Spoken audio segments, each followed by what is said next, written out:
Walk into any grocery store today, and you might notice a sudden gap. Retailers nationwide are rapidly pulling specific bags of potato chips from shelves. Utz Quality Foods is executing a massive, coordinated recall of several potato chip varieties sold under its Zapp's and Dirty brand labels. The trigger for this logistical sweep is a microscopic threat, Salmonella.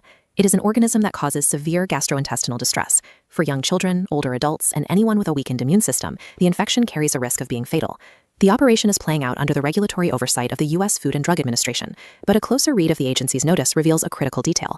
The pathogen was not discovered on the Utz factory floor. The recall was initiated upstream, triggered by a warning from a third-party ingredient supplier. This chart compares the 30 specific recalled batch variations against the current human toll, and the most important number is that 0. As of right now, there are exactly 0 confirmed reports of illness linked to these chips. That 0 creates a practical dilemma if you have a bag of Zapp's sitting in your kitchen right now. You have to figure out if you are holding a deadly hazard or a perfectly safe snack. Ignoring the warning carries a severe health risk, but the urgency of your response depends entirely on who lives under your roof. Even with 0 reported illnesses, a supplier-level pathogen warning means the risk is mathematically present. You have to take targeted action to clear your pantry. The friction here is that confirming the safety of a $3 bag of chips requires cross-referencing your exact bag against a dense 30-row government data table. This decision tree breaks down the FDA data into a simpler workflow. First, we separate the chips by brand, Zapp's or Dirty, and then by the 5 specific flavors flagged in the recall, like salt and vinegar and Big Cheesy.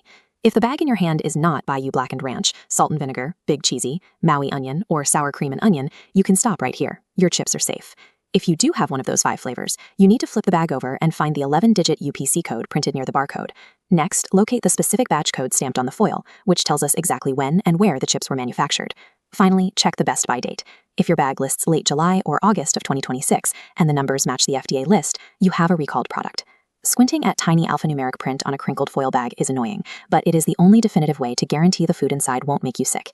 If all 3 of these identifiers match, your immediate physical action is incredibly simple. Do not eat another chip. Seal the bag, wrap it in secondary trash packaging, and remove it from the kitchen so a child or roommate doesn't accidentally open it later.